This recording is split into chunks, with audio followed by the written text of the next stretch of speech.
Anak itu berdiri gemetar di depan lobi kaca, menggenggam uang lusuh yang masih hangat oleh keringat. Ia hanya ingin membeli obat untuk ibunya. Tapi suara pria itu memotong udara seperti cambuk, keras, dingin, tanpa melihat wajah kecil di depannya. Pergi, jangan mengemis di sini. Orang-orang berhenti, lampu kristal berkilau, dan waktu seolah melambat. Anak itu menelan ludah, mencoba menjelaskan, namun kalimatnya patah sebelum sempat lahir. 1 menit kemudian, sesuatu terjadi. Bukan teriakan, bukan tamparan, melainkan keheningan yang membekukan miliarder itu, membuat dunia di sekelilingnya runtuh tanpa suara. Di matanya, ada penyesalan tua dan rahasia lama yang tiba-tiba terbuka, menuntut harga yang tak pernah ia bayangkan. Di ruangan itu, nasib dua dunia bertabrakan tanpa peringatan dan tanpa jalan kembali. Apa yang sebenarnya ia lihat? Dan mengapa satu kalimat sederhana, "Ambil ini untuk ibumu," akan menghantui mereka berdua selamanya? Pagi itu tidak menunggu siapapun. Kota terbangun dengan bunyi klakson jauh sebelum matahari benar-benar naik. Dan bagi Arga, suara itu seperti jam weker yang terlalu keras. Ia membuka mata di kamar sempit berdinding papan, mencium bau lembab yang tak pernah benar-benar pergi. Napas ibunya terdengar berat dari balik tirai tipis. Setiap tarikan napas itu seperti hitungan mundur. Arga bangkit perlahan, kaki telanjangnya menyentuh lantai dingin. Ia menoleh sebentar ke arah tubuh kurus yang terbaring, lalu meraih botol plastik kosong di sudut ruangan. Di dalamnya, hanya ada beberapa lembar uang lusuh. Tidak cukup. Tidak pernah cukup. Ia memasukkan botol itu ke dalam tas kain yang warnanya sudah pudar, lalu melangkah keluar sebelum ibunya terbangun. Pintu ditutup pelan, seolah suara sedikit saja bisa mencuri sisa waktu mereka. Di luar, gang sempit menyambutnya dengan genangan air hujan semalam. Bau besi karat dan sampah bercampur, menempel di hidung.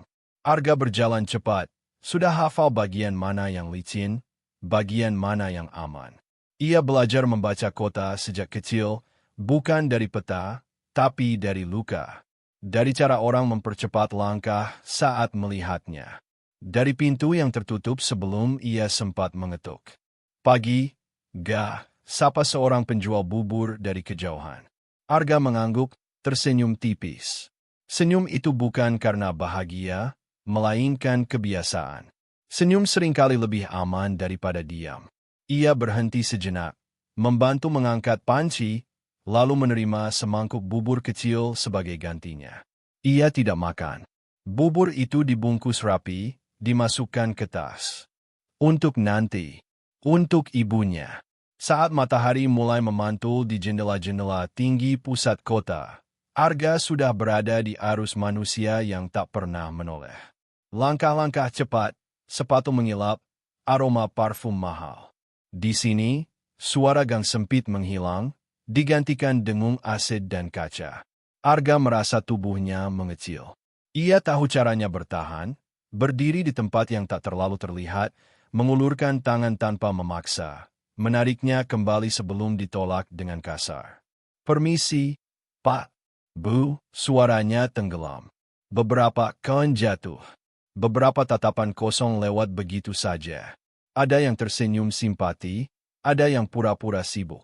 Setiap respons meninggalkan bekas berbeda. Arga menyimpannya semua, seperti menghitung denyut jantung kota. Di lantai atas gedung lain, pagi dimulai dengan cara berbeda. Damar Prasetya berdiri di depan jendela kaca setinggi langit-langit, memandangi kota dari ketinggian. Dari sini, gang-gang sempit hanya terlihat seperti garis abu-abu. Tak ada bau, tak ada suara. Hanya angka. Ia merapikan manset kemejanya, memastikan setiap detail berada di tempatnya. Ketika pintu ruang rapat terbuka, dunia masuk dalam bentuk grafik dan laporan. "Target kuartal ini naik 3%, kata seorang pria di seberang meja. Damar mengangguk singkat. "Kurangi risiko. Jangan bawa emosi." Kata emosi diucapkan seperti gangguan kecil. Sesuatu yang bisa dihapus dengan satu gerakan tangan. Di ruangan itu, semua terukur. Waktu, uang, manusia. Masa lalu tidak punya tempat di meja rapat. Ia dikubur rapi di balik jas mahal dan jadwal padat. Setiap kali ada celah, Damar mengisinya dengan pekerjaan. Diam terlalu berisik. Rapat berakhir tanpa tepuk tangan. Damar melangkah keluar, ponsel sudah menempel di telinga. Tunda semua janji sore ini, katanya singkat. Aku ingin fokus. Ia turun ke lobi dengan langkah pasti. Marmer mengilap memantulkan bayangannya sendiri. Di sini, semuanya terasa terkendali. Hingga sesuatu kecil mengganggu sudut pandangnya. Di luar gedung itu, Arga menghitung uangnya lagi. Masih kurang. Ia menelan ludah, menatap pintu kaca besar di depannya. Ia tahu tempat ini bukan untuknya. Tapi apotek terdekat ada di seberang jalan, dan waktu ibunya semakin sempit. Arga menarik napas, merapikan bajunya yang kusut, lalu melangkah masuk. Udara dingin langsung menyergap. Lobi itu seperti dunia lain, hening, berkilau, dan penuh pantulan. Setiap langkah Arga terdengar terlalu keras. Ia berhenti di dekat pilar, mengamati. Orang-orang berlalu tanpa melihat. Arga mengangkat tangannya sedikit, ragu. Ia menunggu momen yang tepat, seperti biasa. Di sisi lain ruangan, Damar berjalan sambil menatap layar ponsel. Kata-kata mengalir cepat, teratur. Ia tidak melihat anak kecil di jalurnya hingga hampir bertabrakan. Damar berhenti mendadak. Arga juga. Maaf, Pak, kata Arga cepat, menunduk. Damar mengangkat wajahnya, alis sedikit berkerut. Ia melihat tas kain, sepatu lusuh, tangan kecil yang gemetar. Sesuatu di dadanya menegang, bukan karena iba, melainkan ketidaksabaran. Ini bukan tempatnya. Cari tempat lain, katanya pendek. Arga terdiam. Ia ingin menjelaskan. Tentang ibunya. Tentang obat. Tentang waktu. Tapi kata-kata itu terasa berat di lidah. Orang-orang mulai melirik. Lampu kristal di atas memantulkan cahaya tajam. Pak, sebentar saja, Arga memberanikan diri. Langkah kecil itu, satu kalimat pendek, menjadi keputusan yang mempersempit jarak dua dunia. Damar menoleh lagi, kali ini lebih dingin. Ia tidak tahu bahwa di balik mata anak itu, ada pagi yang bau hujan basi dan napas yang hampir habis. Arga tidak tahu bahwa di balik jas rapi itu, ada masa lalu yang dikunci rapat. Di lobi megah itu, waktu seakan menahan napas. Arga berdiri dengan uang lusuh di tangannya, Damar dengan dunia yang selama ini ia kendalikan. Dan di antara mereka, ada benturan yang belum terjadi, namun sudah terasa. Suara itu meledak tanpa aba-aba, memecah keheningan seperti kaca jatuh. Beberapa orang tersentak. Arga membeku di tempatnya. Pergi, kata Damar, dingin dan keras. Jangan ganggu. Kata itu menggantung di udara lobi yang dingin, memantul di marmer dan kaca. Arga merasa seluruh tubuhnya mengecil. Tangannya yang tadi terangkat ragu, kini jatuh ke sisi badan. Jantungnya berdetak terlalu cepat, seperti ingin melarikan diri lebih dulu. Ia menelan ludah. Pak, saya cuma. Tidak, potong Damar, suaranya lebih tajam. Ini bukan tempat untukmu.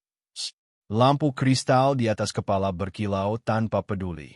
Arga merasakan dingin AC merayap ke tulang, menembus baju tipisnya. Setiap langkah orang dewasa di sekitarnya terdengar berat, seolah menginjak dadanya. Beberapa wajah menoleh, lalu cepat-cepat berpaling. Ada yang berhenti, pura-pura memeriksa ponsel. Ada yang melangkah lebih cepat, seakan malu tertular situasi. Arga berdiri di sana, sendirian di tengah keramaian. Ia ingin mundur. Kakinya sudah siap. Tapi bayangan ibunya muncul, wajah pucat, napas pendek, tangan dingin yang menggenggamnya semalam. Waktu tidak memihak. Pak, tolong, katanya lagi, lebih pelan. Saya cuma mau beli obat.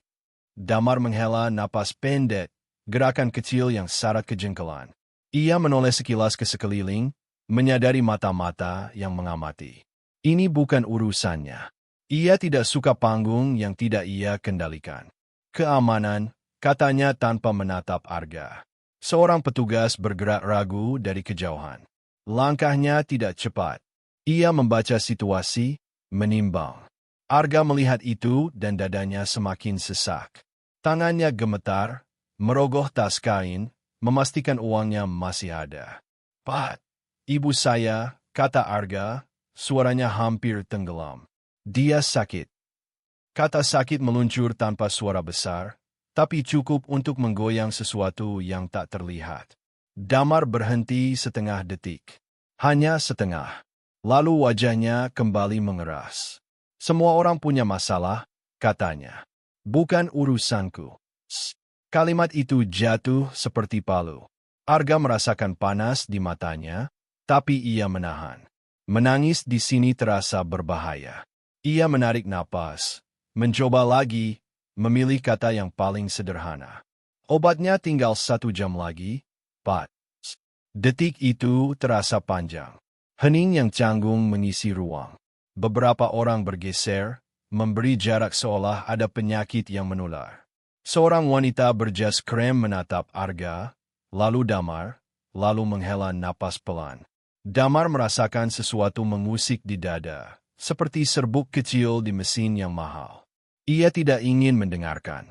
Mendengar berarti membuka. Membuka berarti kehilangan kendali. Ia meluruskan bahu. "Pergi sekarang," katanya. "Sebelum aku panggil polisi." Kata polisi membuat Arga tersentak. Dunia gang sempit kembali menempel di kulitnya. Sirene, teriakan, tangan yang menarik. Ia mundur setengah langkah, lalu berhenti. Kakinya berat, seperti ditanam di lantai marmer. "Pak, saya nggak minta banyak," katanya cepat. "Cuma..." "Cukup," bentak Damar. Bentakan itu lebih keras. Beberapa orang terkejut. Petugas keamanan kini lebih dekat, wajahnya canggung. Arga menunduk, bahunya naik turun.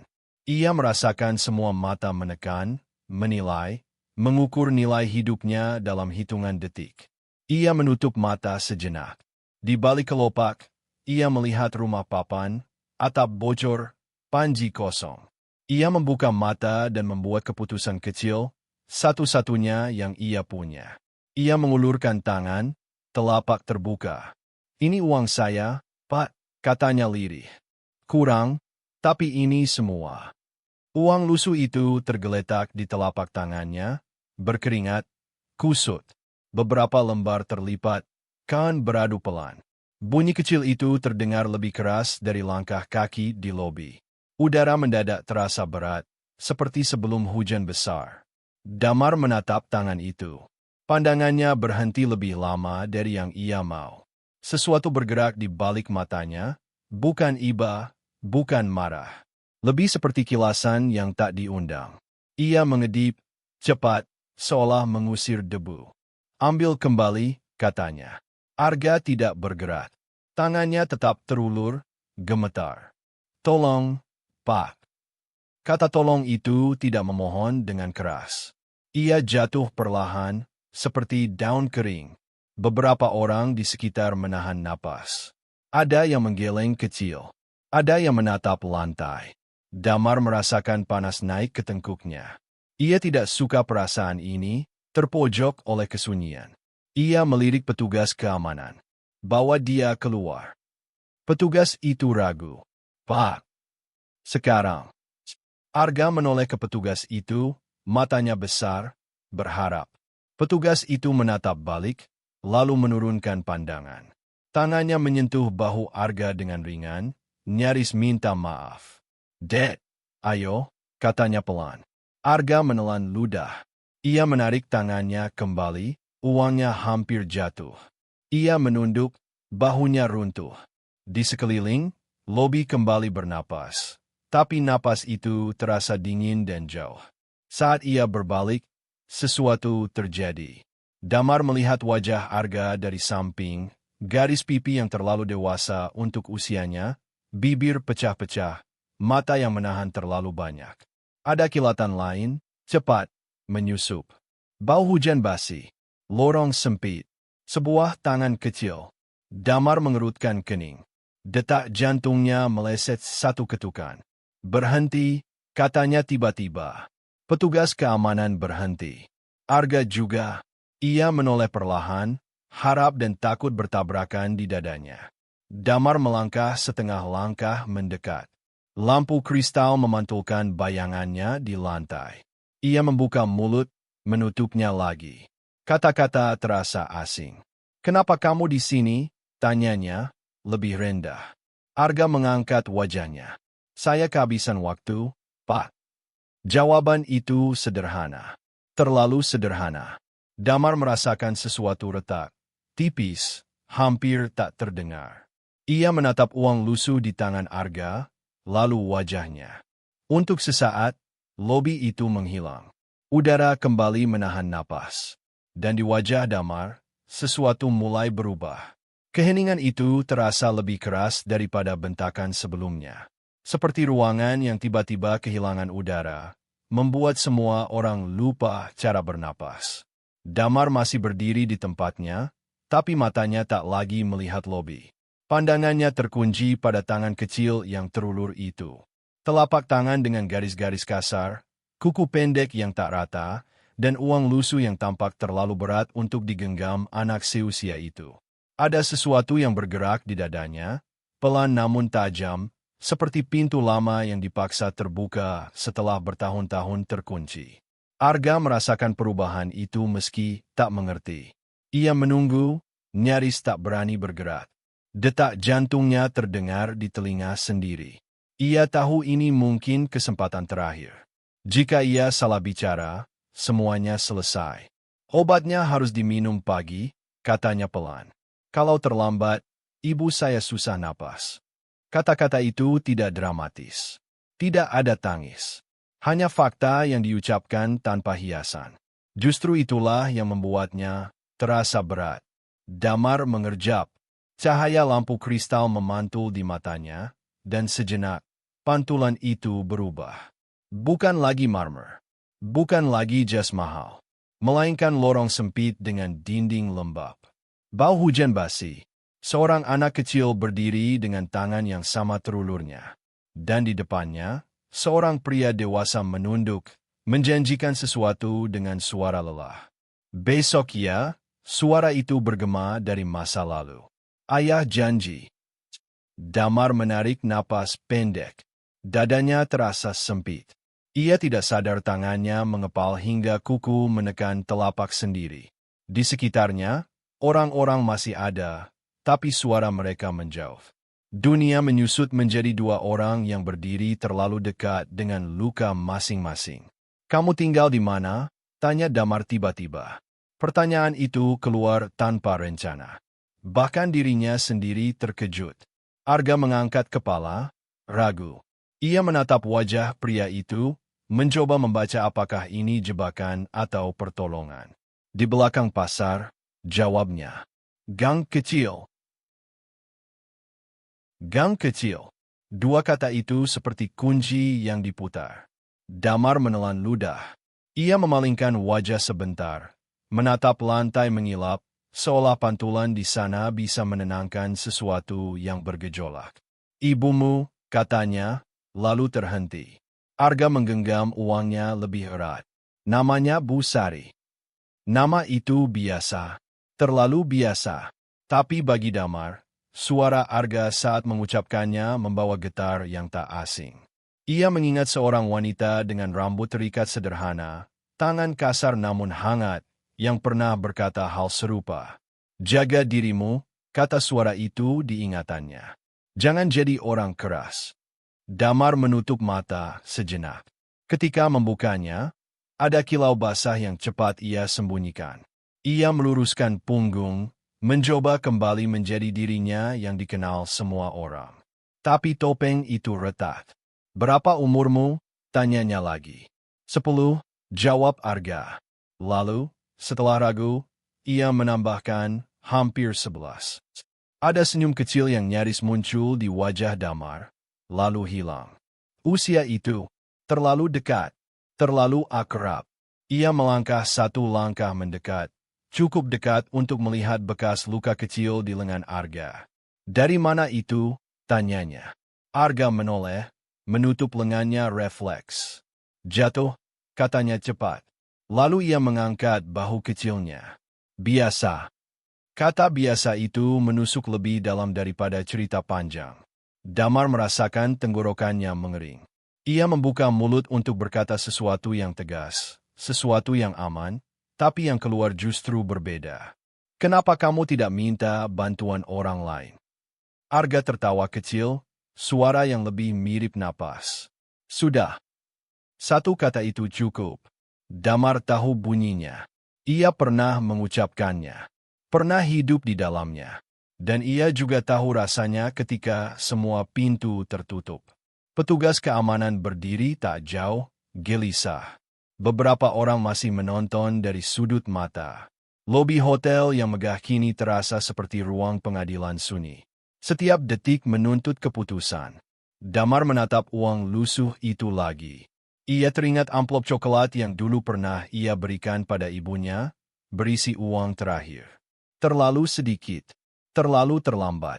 Kalau aku bantu, kata Damar pelan, hampir seperti bertanya pada dirinya sendiri, lalu besok. Arga tidak langsung menjawab. Ia berpikir sejenak, dahi kecilnya berkerut. Besok saya cari lagi, katanya jujur. Yang penting hari ini. Jawaban itu sederhana. Tidak menjual harapan palsu. Tidak meminta janji besar. Hanya satu hari. Damar merasakan dadanya bergetar. Ia sadar sesuatu yang berbahaya sedang terjadi. Ia mulai peduli. Ia mengangkat tangan, seolah hendak mengatakan berhenti. Arga tersentat, siap mundur. Tapi tangan itu tidak turun sebagai perintah. Ia malah mengusap wajahnya sendiri, gerakan kecil yang jarang ia lakukan di depan umum. Ayahmu? Tanya Damar, suaranya lebih rendah. Arga menggeleng. Pergi. Kata itu pendek. Tidak marah. Tidak sedih. Hanya fakta lain yang diterima terlalu cepat. Damar mengangguk pelan. Ia tahu arti kata itu lebih dalam daripada penjelasan apapun. Hening kembali turun. Tapi kali ini berbeda. Lebih intim. Lebih berbahaya. Damar merasakan batas yang selama ini ia jaga mulai runtuh. Ia bisa memilih mundur sekarang, memanggil petugas, kembali ke rapat dan angka. Dunia akan kembali rapi. Atau ia bisa melangkah satu langkah lagi, ke tempat yang tak bisa ia kendalikan. Arga menunggu. Tangannya masih terulur, meski kini lebih rendah.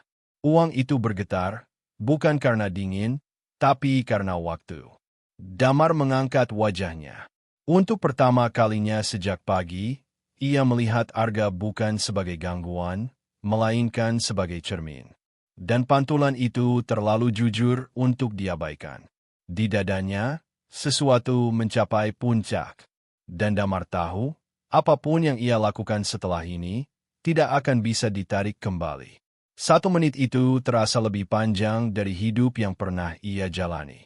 Damar berdiri tanpa bergerak, seolah waktu memutuskan berhenti tepat di dadanya. Lampu kristal di atas berkilau, tapi cahayanya kini terasa dingin.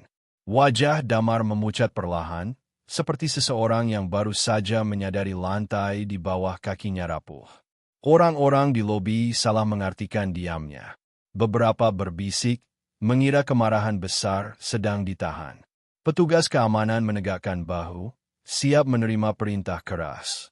Tak seorang pun tahu bahwa di balik mata Damar, tembok-tembok lama runtuh tanpa suara. Ia melihat Arga, tapi juga melihat dirinya sendiri. Anak kecil dengan tangan terulur. Uang lusuh. Waktu yang hampir habis. Damar merasakan lututnya melemah, bukan secara fisik, melainkan batin.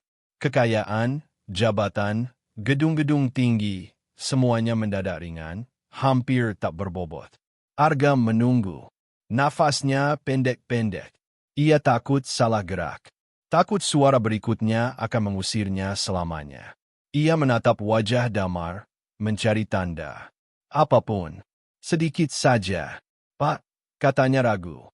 Satu kata itu seperti sentuhan. Damar berkedip, cepat. Ia menyadari semua mata tertuju padanya. Ia bisa mengakhiri ini sekarang. Satu perintah, satu gerakan tangan. Dunia akan kembali pada jalurnya. Tapi dadanya menolak. Berapa harga obatnya? Tanya Damar tiba-tiba. Pertanyaan itu jatuh di lobi seperti benda asing. Beberapa orang saling pandang. Petugas keamanan menurunkan tangan. Arga terkejut, butuh detik untuk memahami. 200, jawabnya cepat. 1000, Damar mengangguk pelan. Ia mengeluarkan dompet, lalu berhenti. Gerakan itu terasa terlalu mudah, terlalu dangkal. Ia menutup dompet itu kembali, merasakan denyut kuat di pelipisnya. Namamu siapa? Tanyanya lagi. Arga. Nama itu bergema di kepalanya, menabrak kenangan lama. Ia menarik napas dalam-dalam, seperti seseorang yang hendak menyelam ke air dingin. Lalu ia melakukan sesuatu yang tak pernah ia lakukan di depan umum. Ia berjongkok, bukan berlutut di lantai marmer, tapi cukup rendah untuk sejajar dengan mata Arga. Lobi mendadak sunyi. Ada desak kaget yang cepat ditelan keheningan. Damar merasakan dingin lantai merambat ke telapak sepatunya, namun ia tidak peduli. Lihat aku, katanya pelan. Arga ragu, lalu mengangkat wajahnya.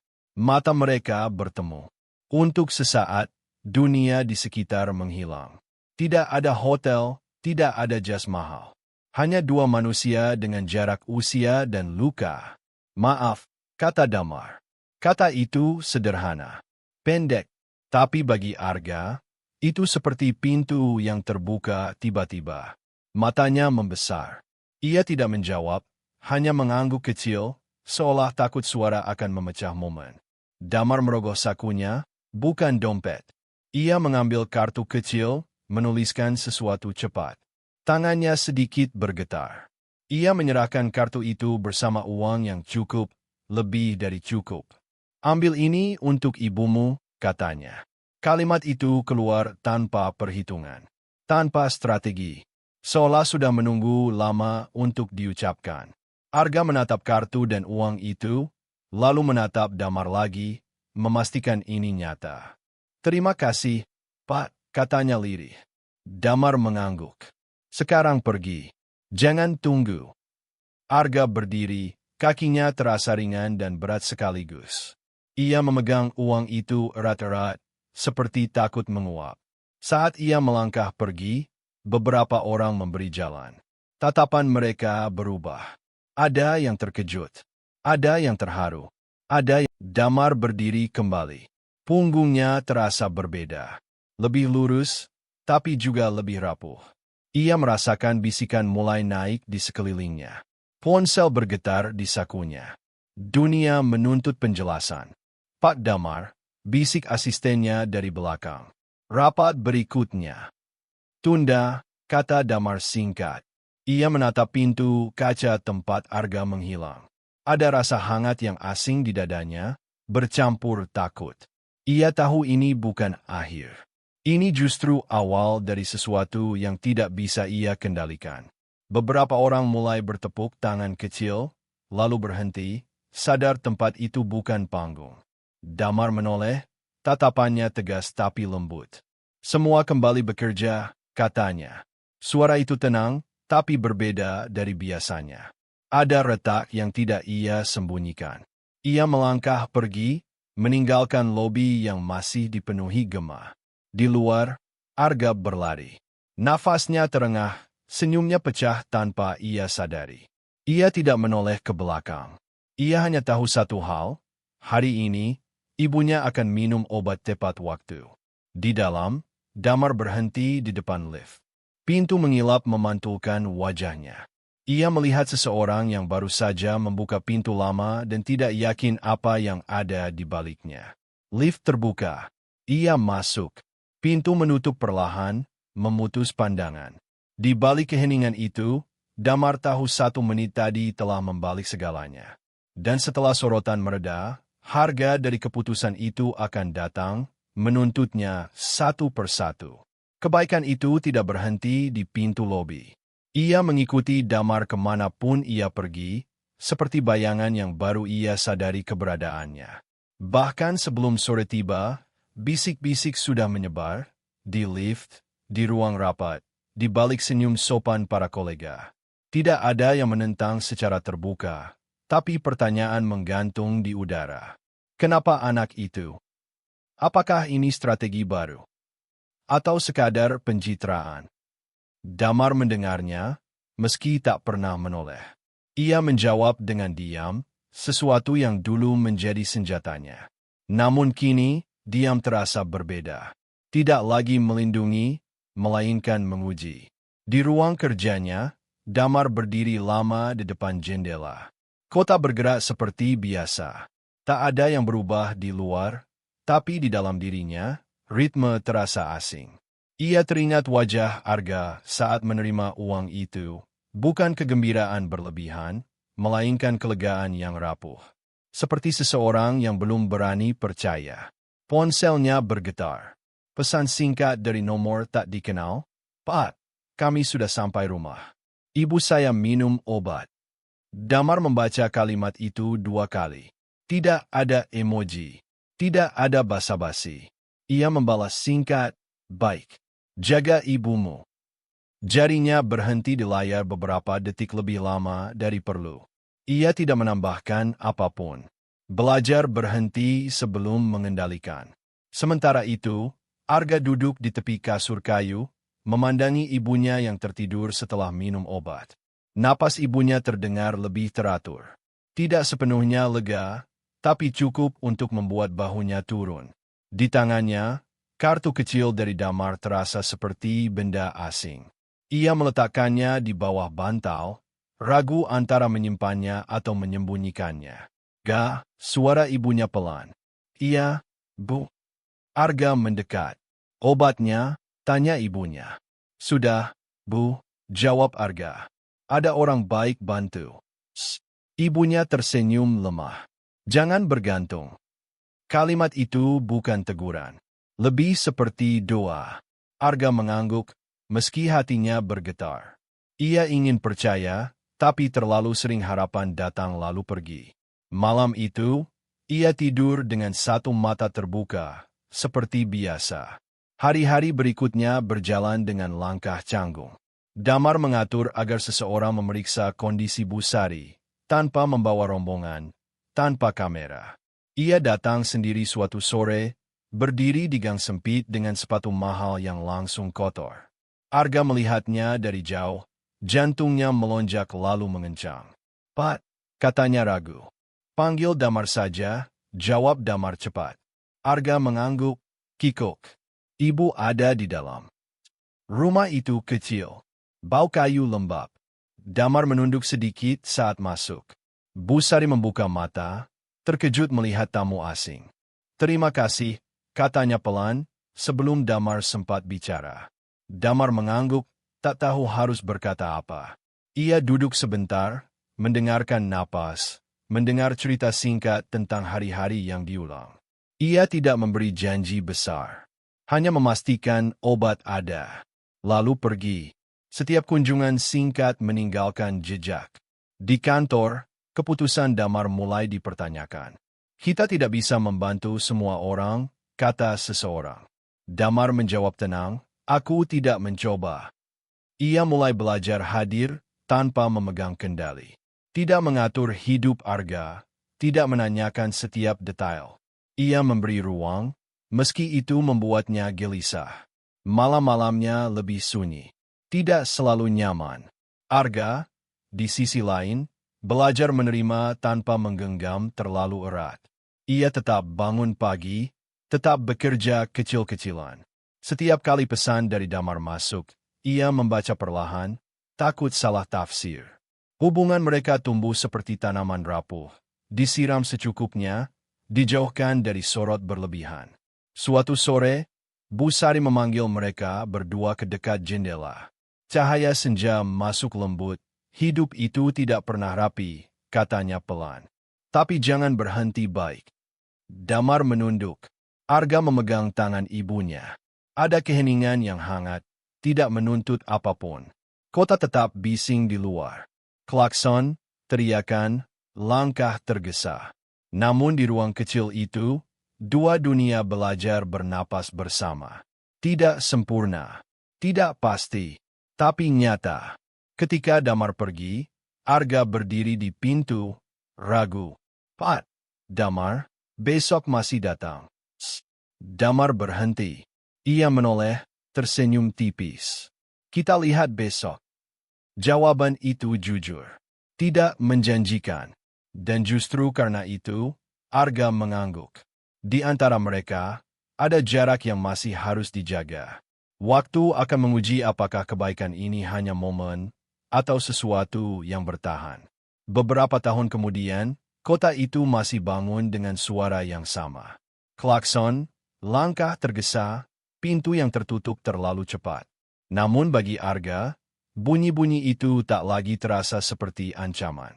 Ia berdiri di tepi trotoar, ransel di punggung, menunggu lampu hijau. Seragamnya rapi, sepatu masih sederhana tapi bersih. Di saku kecilnya, ada kartu lama yang warnanya mulai pudar. Ia jarang membukanya, tapi tak pernah membuangnya.